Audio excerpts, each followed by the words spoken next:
Jessica's with us in Austin, Texas. Hi, Jessica. Welcome to the Ramsey Show. Hi, happy to be here. Good to have you. How can we help? Okay, I have a question. We got into some credit card trouble. We are now being offered to settle for $8,000 less, or we could pay it off with a $500 discount at $20,000. But both of those are going to hurt our credit, and we're going to want to be able to buy a house pretty soon. And I know interest rates are going to matter. Should we try to settle, or should we just go ahead and pay it off, even though they're both going to leave bad marks? So you're behind on the credit card. Yeah, it's actually a bigger problem than what. It's not as simple as it sounds.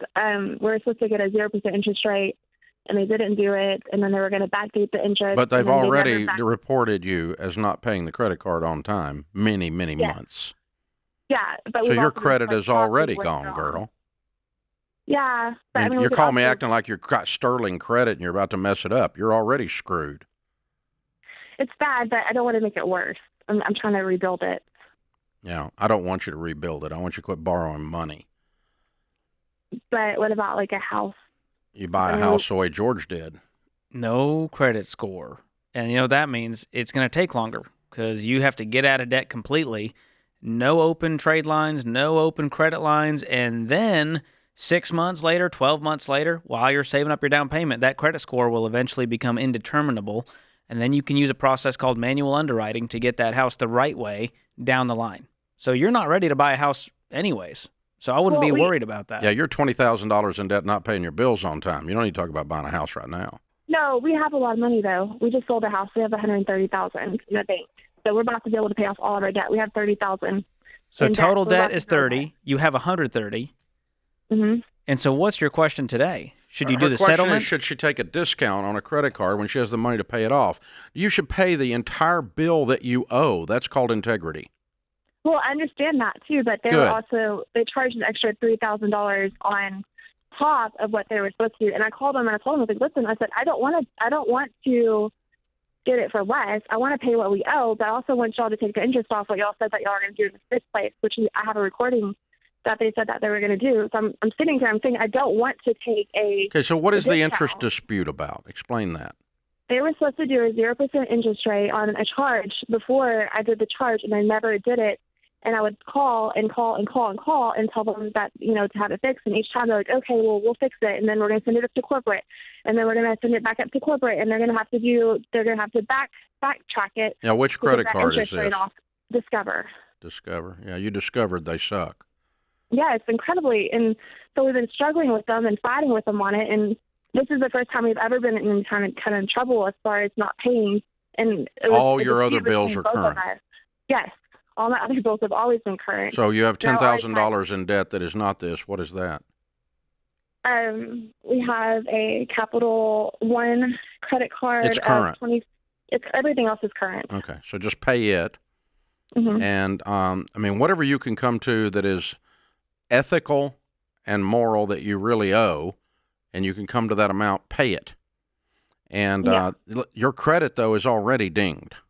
This one little thing, discounting this, is not going to ding your credit and keep you from getting a house. Okay. What's your credit score now? It's like 660. It's not great. Well, you're not. You got other issues then. How do you have a 660 if you've never been late on anything but this one card? Because it's this card that it's been dinging the crap out of it. No. Do you want to see it? I can email you stuff, our credit report. The only thing you've ever been late on in your life is that one card, and you have a 660. Not in my entire life, but it was like a 750 before this credit card hit. So And how long have you been arguing with? How long have you been late with this card? 6 months. We've been arguing back and forth for the last 6 months. Wow. Why even argue when you guys have the money to pay for it? They didn't at the time. We didn't. We just now have the money now. Because you sold the house. Because we sold the house and we couldn't pay it because we couldn't get it current because the interest rate was so high and the minimum due was so high, so we couldn't get current. But where are you living now? A rental? No, well, we sold our house, and my family has a house that we're living in. It's just one of their properties that they had. How long So we're can staying here. can you live there? I mean, I don't want to stay here for too long, but for at least another year, we could live here. Okay. What I would do is pay off everything, get the disputed amount or not, figure it out, and get it in writing that this takes your balance with Discover, because they will screw you, as you have found out. They're a horrible company. And so you need to pay it off as soon as possible completely and get it zeroed out. And then you have no payments of any kind showing on your credit bureau report. And 6 to 12 months later, your 660 will be zero. And then you do manual underwriting the way George said. That's your best shortcut. Because at 660, you're not getting a mortgage like you want. You're going to get a subprime. Mm-hmm. And so your best angle is to drop to zero rather than try to get your number up. The only way you're going to get this number up is keep borrowing more money and paying it back, and go back in credit card debt and run up a bunch of crap just to play the FICO game. And I don't play the FICO game. That's what you talk about, getting screwed. Those are the people screwing you. So, yeah, what I would do is get a number that is ethical and proper in writing from Discover this week. Write the check on the other one, close both accounts, and make sure there is nothing on your credit bureau report that is open, that every single item is closed. No trade accounts, no nothing. Nothing is being reported as you paying payments. And your 660 will disappear in 6 to 12 months, and then you'll be ready and just stay in the family house until it disappears. That's what I would do. That's the simplest path. And it's it's actually the shortest path. Yeah. And as we've seen here, you play with snakes, you get bit. I mean, trying to get the credit card companies to play nice and do what they said they were going to do is a fruitless endeavor, and it's never worth it. And people always open it going, well, it's at 0% interest. I'm getting the rewards. I'm getting the points. I'm getting the sky miles. And it always ends up calling this show going, Dave, we're $20,000 in credit card debt. I don't know how we got here. I'll tell you how you got here. You dealt with snakes, and then you wondered why you got bit.